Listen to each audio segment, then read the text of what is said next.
Vous écoutez La Voix de l'Espérance, une émission qui vous apporte paix, joie, confiance et espérance.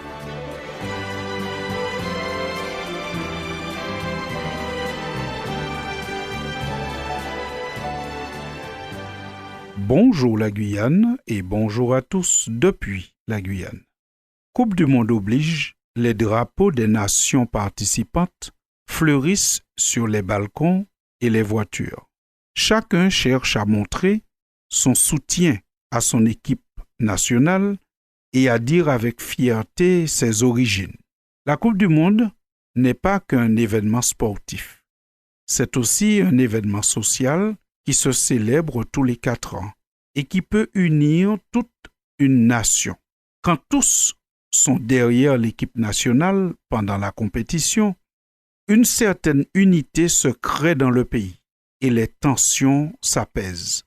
On oublie les différences sociales et on est capable de s'unir tous ensemble derrière son poste de télévision ou au stade pour les privilégiés afin de supporter son équipe.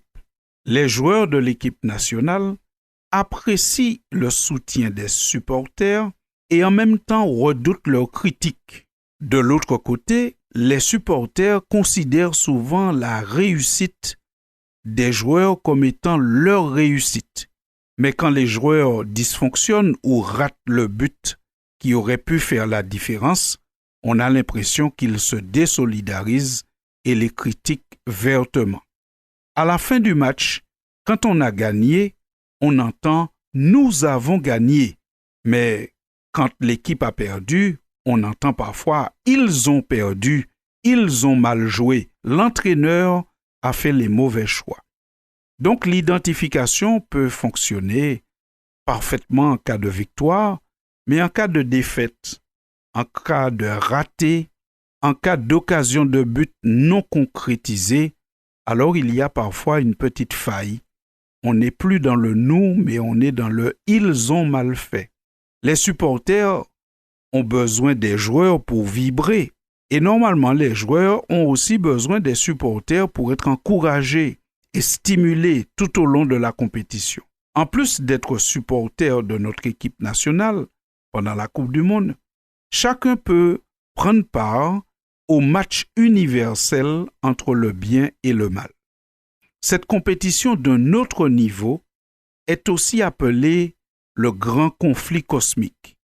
Il s'agit de démontrer pour les participants, en tout cas ceux qui sont dans le camp de Dieu, il s'agit de démontrer qu'il est possible et profitable de vivre selon les principes de l'amour.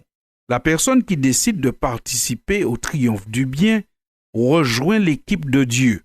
Elle va démontrer les valeurs de l'amour, les valeurs positives, les valeurs du bien.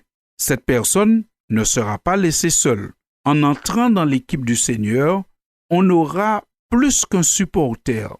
On aura le soutien d'un connaisseur, de Jésus-Christ, Emmanuel, Dieu fait homme, qui a revêtu notre humanité et a vaincu le mal. Jésus est donc un supporter parfait. C'est le supporter qui n'abandonne jamais son équipe. Lorsqu'il y a un raté, il ne se désolidarise pas, mais au contraire, il vient encore plus près pour aider et il connaît, il sait de quoi il parle.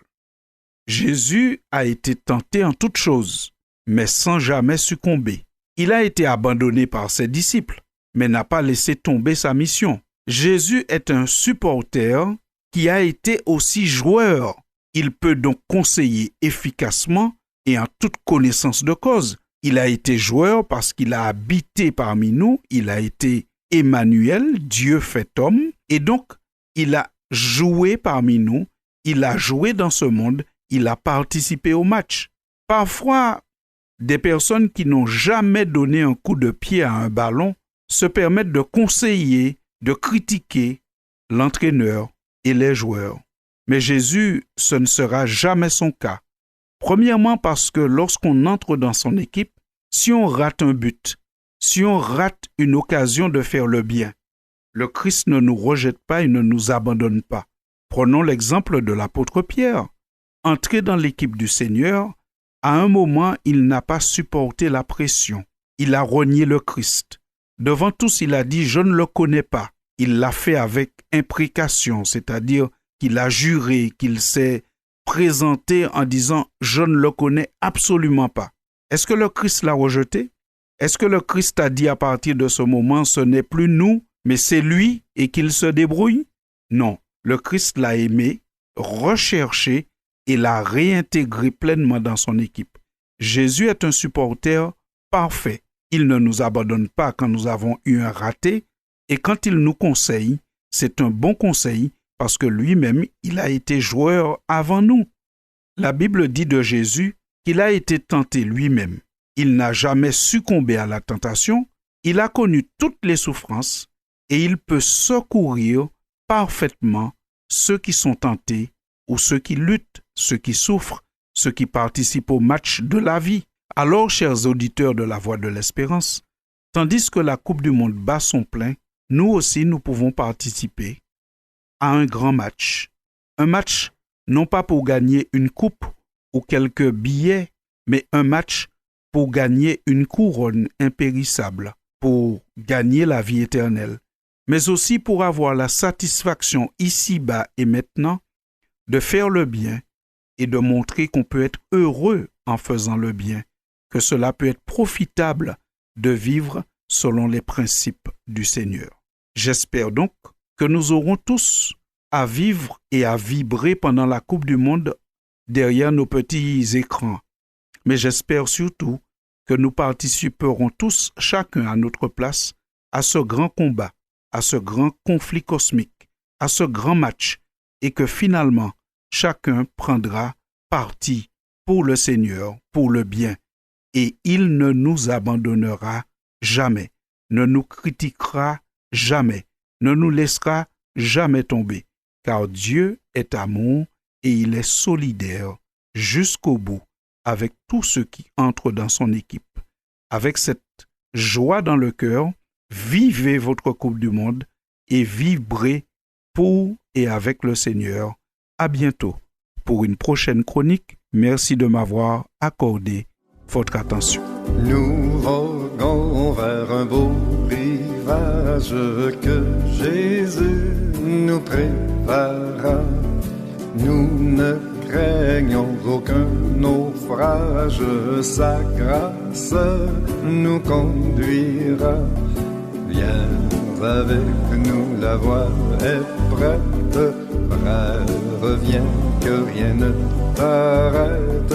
Plus d'ouragan, de tempête, au séjour du Dieu d'amour. Plus d'ouragan, de tempête, au séjour du Dieu d'amour.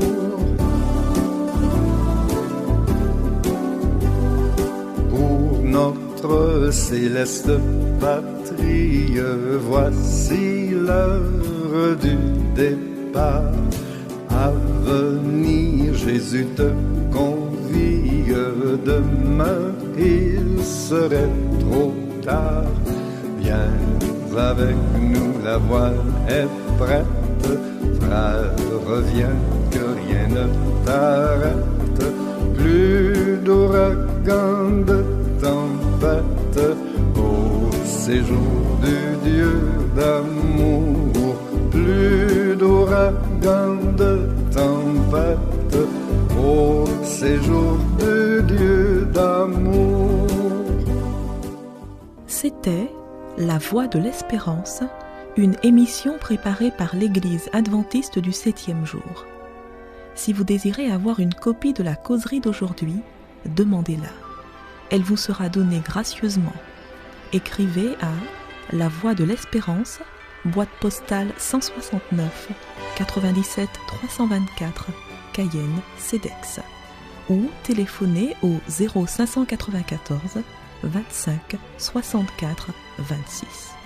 Merci chers auditeurs et à bientôt.